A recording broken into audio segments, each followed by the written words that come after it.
Hi, thank you so much for watching and coming back. This is part 2 of the interview with Jackie. If you haven't watched part 1, watch it first. The link is in the description box. And before you continue with this video, please click on the subscribe button. It encourages me and also the interviewee that you guys are really into the content, and it also gives me the motivation to look for more people that I can bring to you so that we can have interviews that connect with you. Thank you so much and enjoy the video. Remember, subscribe. Thank you. Now, Jackie, the Orange Knowledge Program, this beautiful school that is helping you to study in the Netherlands for the next 2 years. Most people don't know about it. Could you tell us how was the application process? Does it require essays, things like that? Did you have to put in a portfolio? What do people need to do when applying for it? Well, basically, I would say that there is no scholarship that does not require any application material or requirements. These things are all more or less the same. First, I would say for the Orange Knowledge Program, you need to have, first you need to contact the university, check the website, look at a suitable course that you can be able to apply. If it fits your interest, they normally leave their emails on the website. Yeah. You can reach out to the department that you want to go to, send an email, ask them, I'm so and so, and I'm interested in this course. Does it have any prospect of getting any funding or something? Then from there, they'll gladly respond quickly because they always want international students, because they know having a diverse culture and also different minds, it kind of gives them some score in terms of research and educational experience. Yeah. So for my case, I would say OKP required, you need to have admission from the school. Number 2, you need to have like an employer statement. Number 3, you needed to have the English language requirement. But this one mostly goes to the department, the school. It depends on the department you're going to apply to. Like for my case, I wasn't required to provide the English language requirement because Kenya is among the countries that they are exempted from providing that That's awesome. English language requirement. Yeah. Then again, you need references, at least 2 or 3, for the admission to the university. But now for your application for the scholarship, the employer statement will be your backup, like a reference. And what if I'm not employed? Does that mean I can't apply for OKP? Yes, you can apply. If you've been doing employment, can be either voluntary work, internship, and all that stuff. It doesn't have to be necessary that you're working maybe in a good organization or something for you to get a chance. It can either be these small community-based organizations, national NGOs, or even if you're a civil servant, you also still stand a chance. Okay. So long as you meet that 2 years. Yeah. So long as you meet that 2 years work requirement. Okay. So if at any time I've worked with anyone as an intern or volunteer or employed, I should just go to them and ask for them to kindly write a statement for me, right? Yes, exactly. Okay. So how long did it take from the application to you getting feedback? 3 months, 6 months? Well, let me take you step by step. First it starts with the admission. Yes. Admission took me 1 month. I remember I applied around September 2018. The admission came in end of October. After that admission, I was told that OKP normally opens in January 15. So if I need to be if I need to be considered, I should have received admission between that time, between September and January 15. Yeah. It normally opens for a month. That was during my time, but currently I understand that they changed the system to February. Okay. Yeah, they open in February 15th. Only 1 month. They have a 1 month time span for you to apply and prepare all documents. So what they always encourage, even the institutions encourage you, once they look at your, once they look at your documents, they've given you admission, they do something called pre-selection. Okay. They select you first, pre-select you, so long as you meet, you have the potential of the 2 years work experience, and you meet all the requirements, and also your countries within the OKP priority areas, like the 15 African countries or let me say 15, I mean 54, 54 countries globally that are funded within that program. So those are the things that they look at. Once they find you're within that and you're a strong applicant, they send you a link. They invite you. It's called an invitation link for OKP. Who now? The university? The university sends you. Yeah, because they act like an agency for the OKP. Okay. So they send you the link. They invite you. It's called an invitation mail for you to apply. But now that link, you don't need to apply immediately. What you do, you prepare your essays on a Word file, on a Word document. Because it's a one-time portal. If you click on it, you make a mistake, that's it. Yeah. So you need to apply, you need to do your preparations on the Word document. And these preparations, they normally ask for 3 essays. I mean 3 questions. Okay. With the word limit of 150, 150, 150. That is close to, in short, let's say 500 words document, 1 page. You need to sell yourself within those questions. Within those questions they're asking you. Because the first one is normally about what problem do you want to solve in your country.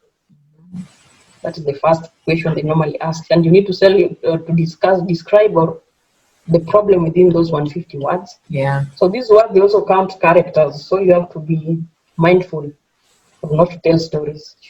Straight and concise. Concise, yes. Yes.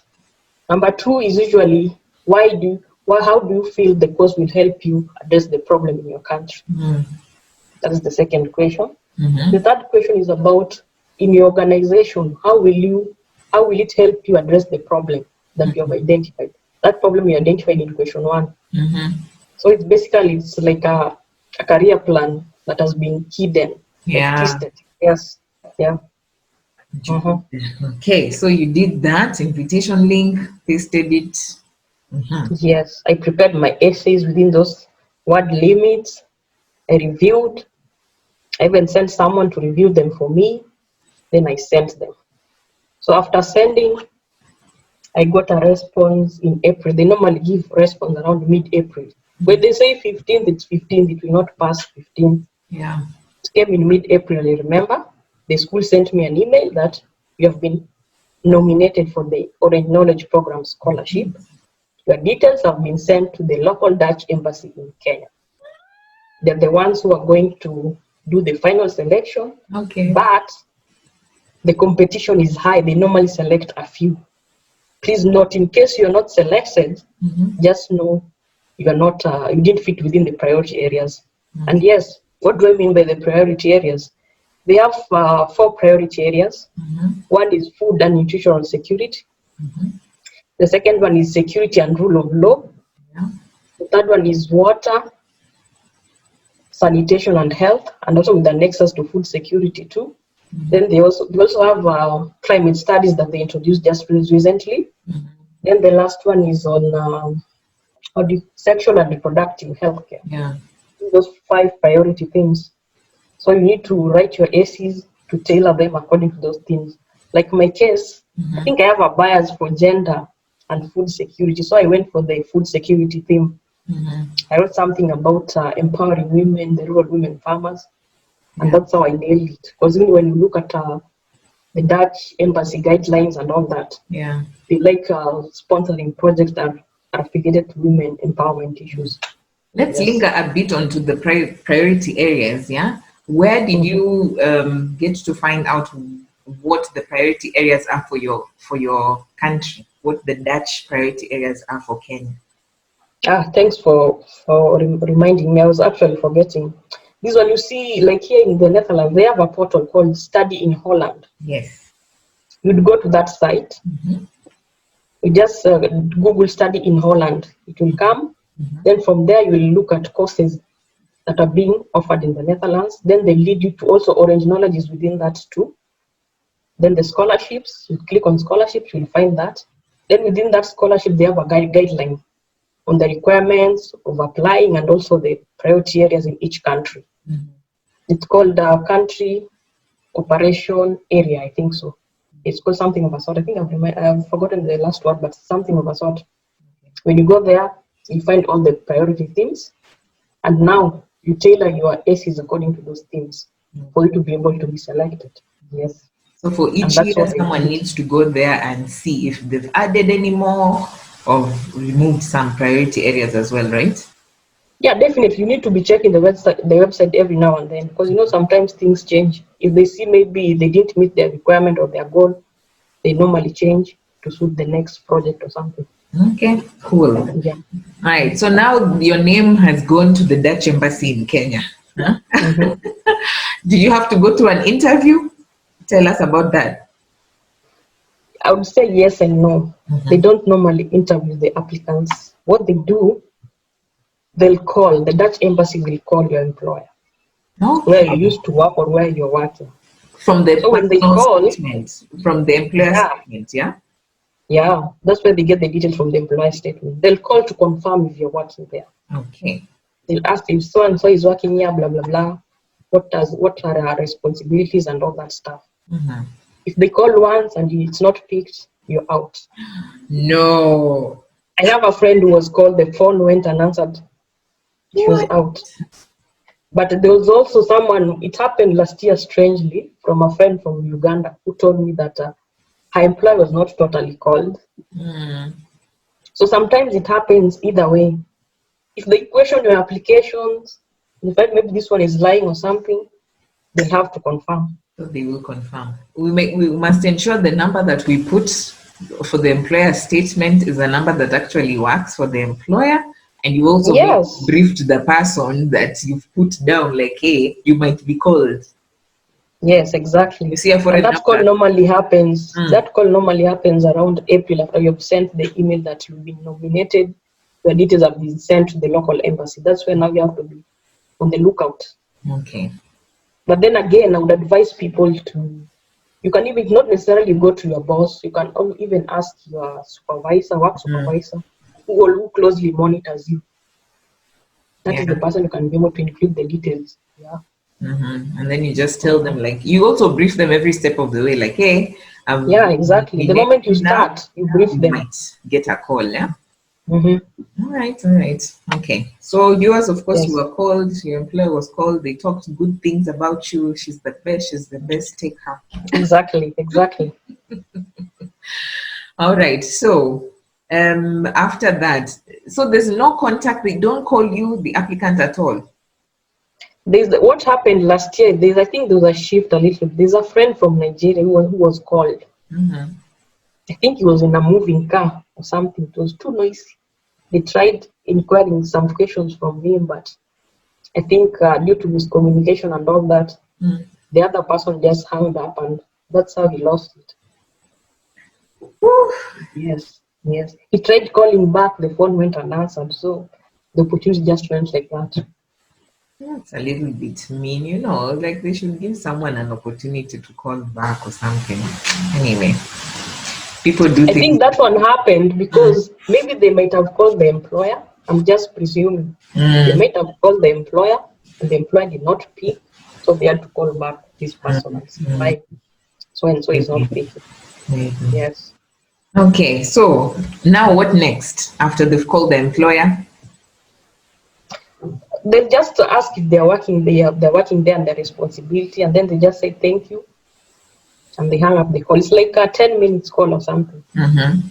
Yes. Then after that they hang up, and then they just say that we'll reach back to the applicant's email with Okay. some more information, and that's it. So he'll be the one now waiting. Now it will be now a wait and see game. Yeah, yeah. And Mhm. then how do you get to know that eventually you are the person who has won the award? Do they email you? Do they call you? What They happens? send an email, the email that you provided on your applications. Yes. Okay. So for Mhm. you, when you got Actually, the that email is normally, once they select you, they send back the details of scholarship awards and all that to the mother university where you will be. Then the university now contacts you directly. Mm, Yes. that's nice. So you got to know you got it from Wageningen when they emailed. Yes, they sent me an email. It was on the 4th June 2019 at around 1:30 p.m. Kenyan time. Huh? Me, I celebrated in the toilet. Where did you celebrate? Because I was at work. I was in the field work. I was in field work, and that day was just apprehensive. I don't know what. I just had mixed feelings. But I told one of my friends that that day I'm waiting for a certain response on a scholarship I had applied, and I don't know how it will go. It's 50-50. That's what I told her. Yeah. Then I told her, I think I've had some notification on my phone. I know how my email notifies me. It has a different ringtone message, notification message. Yeah. So I think it's one of those emails, but I don't want to check it. I just told her that. Then she told me, no, just check it so that you can be able to like escape your mind or something, so that you get settled for once. I removed the phone. My hands were a bit shaky. I just told her, you just take and check, just read whatever you do, just read aloud. I don't hold the phone. She took. The moment she started, congratulations. That's how I erupted and started screaming. And I fell on the ground. Then the next thing, I just found myself crying and thanking God for that opportunity. And it was one of the most coveted scholarships that I wanted to apply to. And it came true.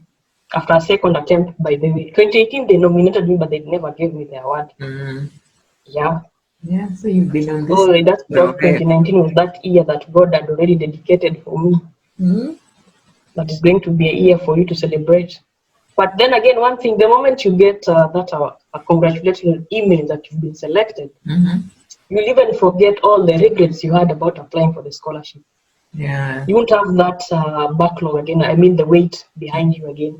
You'll just be happy, celebrating, and all that. Just trying to see yourself in that country already. Yeah. Yeah, that's what happened to me. That's wonderful. Now, what does this OKP scholarship, does the award entail? You get a stipend, a monthly one, you get transport, you get a settling allowance. You know, these are the things that when we are applying, people don't talk about. And me, I want to bring, clarity into this thing. We need to be transparent so that people can know what they're applying for and get motivated too. It's like telling me to expose my salary in public. No, we're not exposing. You can just give us like a round. Okay, fine. I'll say it. It has so many packages that it comes with. Number one, you get a fully paid stipend every month. That is channeled through the university that they pay you monthly. And it's roughly around 1,000 euros. Yeah. Then, how do you call it? It has also like a one-off payment for getting IT materials and also study materials. Yeah. IT meaning computer, you can buy from that. The moment you come, you can buy a computer with it. You guys are spoiled. They also pay for, is it called a two-way air ticket? Once you come and the time you come at a return ticket, Yeah. They pay for the return ticket too. What else? They organize events that we go for leadership trainings. Yeah, that you get to go to different schools or even institutions that are affiliated with them, where you get trained on how you can engage public policy issues. And they cater for that too, yeah? And they cater for that. Nice. Did you get a settling allowance? Definitely. I got a settling allowance. Yes, there was arrival allowance that was inclusive of, part of the study materials. There was also, study material including the computer and the stipend bit. Me, I came early. So it was an advantage to me. I came in mid-August. Actually, it was paid half August up to end September. So it was roughly around 1,800 euros. Nice. Very nice. Yeah. This is cool. Yeah. So it is fully funded, man. Guys, if you fully funded. When you're coming to study abroad, just get a fully funded scholarship. But the moment you have that, you won't be stressed that you need to work for you to pay your school fees or even to cater for your own personal needs. Just go for something fully funded that will make you have a settled mind. Just focus on your studies. Very true. And how has the experience been so far in the Netherlands? Are you learning Dutch? How different is the education system? Oh, I'd say the Dutch people are so friendly. That is the first thing I noticed when I reached Schiphol Airport. I always see about racism and all this stuff. For me, I've stayed there close to 10 months now.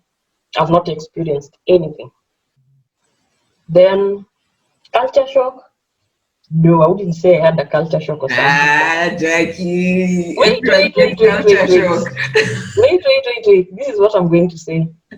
For me, it was 50-50 in a way. Why am I saying this? The biking culture. I already had in mind they like biking a lot. Yeah. But my culture shock was this. They had this funny food called strop waffles. It's like some biscuits. Yeah. Any meal you have with a Dutch, they have to have the strop waffles. So one day I asked them, what is this? They told me this is their traditional meal. It's too sugary. Wow. For me, I don't like sugary stuff. So in a way, sometimes it puts me off. I don't take it. You see? Yeah. Because I'm also minding my weight, so I don't want to explode. But you're biking, so you're exercising. Yeah. The biking culture is so awesome. You know, it's an exercise in a way. Mm-hmm. You don't have to do rigorous exercises and all that thing. Yeah. Maybe another culture shock I experienced. I just have to be open with it with you. No, in Africa or maybe in Kenya, let's say, we're used to this culture of shaking hands when you meet someone. Yeah. But now, you see, Corona, people are now in the Corona adaptive mode. I'd say that, but that is how it's here. You don't shake hands, you just say hi. Even before Actually, they say Corona. hoi. Yeah, hoi. That's the greeting for Corona. Hoi. Yeah, that's how they greet you. So sometimes I used to forget. Before it came, become used to it. I would forget and just shake hands. Yeah, But you're just nobody would like, bring their hi. hands. Yeah, sometimes I would feel awkward. My hands are still hanging. Yeah, but it came to pass. I understand. That's part of life. Yeah, people learn. Okay. And now when it comes to studies, because that was the social side, how is it studying in the Netherlands? Is it intense? Because most of the time when we are video calling, you're like, hey, Cynthia, I'm doing an assignment. Oh, I'm reading. Hey, I'm going to be talking to people. I'm like, you're always on. Wow, I'd say this system is a bit intense, but manageable if you have a right mindset. And I would say the education setup is it's called, how do we call it, student-led. Unlike where we came from, it's teacher-led. You have to be given everything close to 80% by the teacher. Here you're given even 40%, the rest is you to go and dig deep to get more information about that. Yeah, but I like it. Then they have this culture of having like a lot of group work activities where you just randomly selected and put in different groups. You don't know each other, you meet for the first time, you need to gel and adapt the group techniques, dynamics of working and all that for you to be able to know each other and your strengths. So you know who will do what and all this stuff. Yeah. Did you struggle at first, and how did you cope? Well, for me, I'd say when I go to a place, I normally come with an open mindset and I try to adapt quickly. So for me, with that two weeks I came early in August, it really helped me because I was able to make friends. And some of the friends that I met during the annual introduction days, it's called AID, they were part of my class. Yeah. And we happened to be in the same group sometimes, so it wasn't hard for me to settle in. Yeah. Well, I think group work was one of those things where you're just like, you have to do it. They really, really encourage teamwork, by the way, a lot. Yes, teamwork is important here. And they discourage joyriders. Yes. Like our system back there where you see somebody just presents the name or admission number, put the name on the document. Here, you'll be graded according to what you did. And if you don't work, the members have the, how do you call it? They have the power to remove you from the group or even inform the tutor that you're not participating in the group. Yeah. It was also the same. Because everybody's here to learn, so why should you joyride on other people? True. And it's not about feelings that you will have their no. You didn't do anything. Exactly. They are straightforward and there's this spirit of individualistic they have. Yeah. When it comes to academic, yes, I did this part. I did so and so did this part. What did you do? What marks? Even sometimes given that chance of grading each other on how do you call our group work assignments to see who did what and who did not do what. So sometimes you feel it's unfair to some people who don't put in more efforts. But in a way, I find that it's kind of trying to encourage people to work and embrace teamwork and put your input in that respective work you're doing. Yeah, and this is something I also noticed when I was studying in the UK, right? You see, for us, when we were in Kenya, the class setup is like you wait, you put up your hand to answer, like when a question has been asked, you're waiting to be picked. But here, like it's a discussion. People just blurt out, answers. Yeah. It's not like you have to wait and be picked. If you know something, you rise up and talk. So how does for someone who wants to come up and study abroad, so that they don't see themselves as little, that I don't know anything, that they haven't talked to me first, I don't need to answer these questions. Could you speak about that? Like letting them know, like, listen, you are worthy and you are able, you're also competent because you're here now, For me, I always say something. If you know you don't know anything, always ask, seek for help. Number one. If you're in class, maybe the professor is teaching and you're not understanding anything, just stand up, say ABCD, I'm not understanding it, because they give you that room. Even when the moment they start the classes, they normally say, if you're not understanding, you are free to stop me or interrupt me so that I can be able to answer your question where it's not clear. Or we have an open door policy. Send me an email, you can meet in the office, I discuss ABCD. You love your experience in the Netherlands. Why would you encourage people to come and study there? Fellow Africans, or international students just from all over the world? Basically, I would say number one thing is come and experience, have a different experience to challenge you and open your mind. Just come, apply, come and see the different world you've been living in. Yes. Number two, I always say that always have a diverse certificates. Don't have certificates from just one university or something. Even if it will be across Africa or even within your country, just try and diversify the universities you go to. You can start with maybe University of Nairobi and finish with University of Nairobi. You need to diversify. So even when the employers see your CV, they know this person can be able to interlink with different cultures or something. And socially, have you been traveling? I know it's the corona time, but what are the things you've been doing for fun? Have you traveled abroad to other countries, maybe? Yeah, I'd say the beauty with this study visa we have, it allows you to travel to a maximum Schengen visa. You're able to travel to close to 25 Schengen member countries. For my sake, and I've already done like 4 countries, but now the corona measures have limited my movements, so I have to wait. Maybe next summer, possibly, I must travel.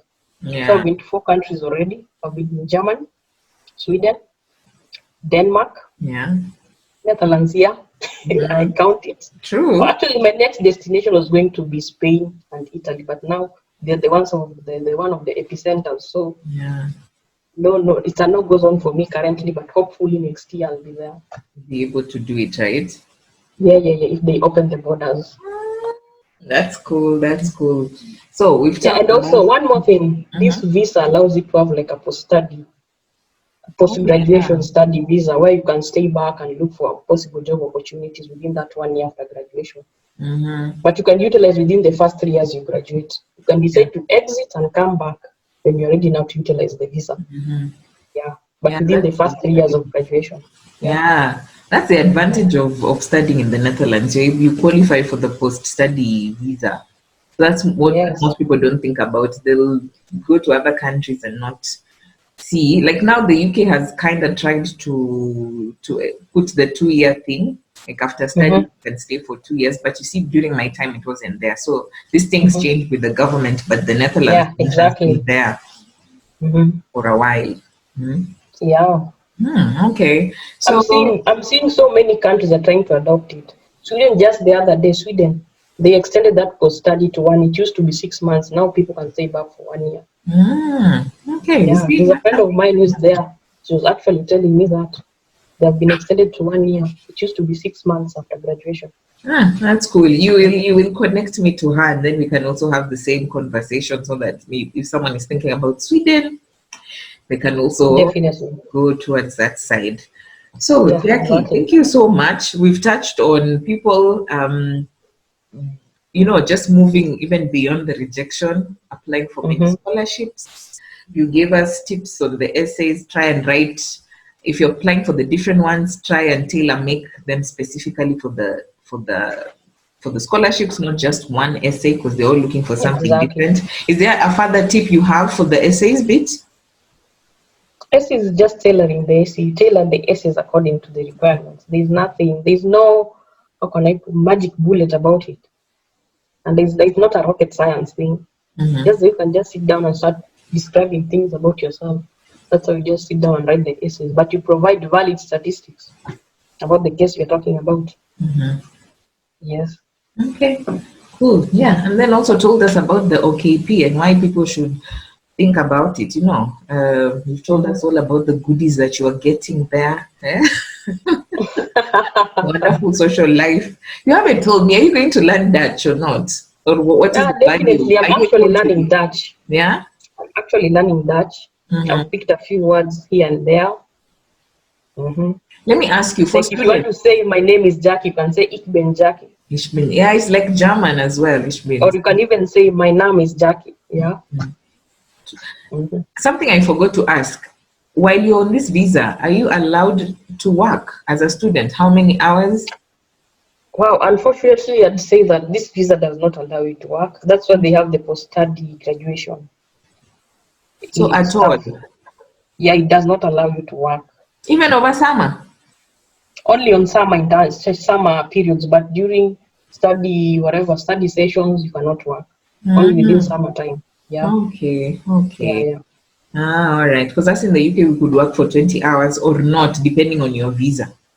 If your visa says you can work, okay. If you can't work, you can't work. Only over So summer. yeah, if you're found you're working within those times, you'll be given the next ticket back home. That's why you are advising people look for the funded opportunities so that you don't have to Yes. struggle. Mm-hmm. All right, good then. Is there any parting shot you have for us and for the Cynthia Kimola family, what they need to know in regards to the scholarship bid in general? Well, I'd say that number one, these are legit sites. Don't doubt it. I know Cynthia in and out. She's bringing out real stuff. Number two, always be persistent in what you do. That has always been my mantra. Yeah. All right, thank you so much. I'm going to link Jackie's details, contacts down below, her Facebook page if you maybe need to follow up on anything. And yeah, I'll also put a link in the description box about the OKP scholarship so that you can have a look at it. It is a wonderful one. Even just hearing it, it makes me want to go study again just because of the perks. But yeah, so this is one way you're just going to discover these scholarships, and I'm so grateful that Jackie was able to spare time.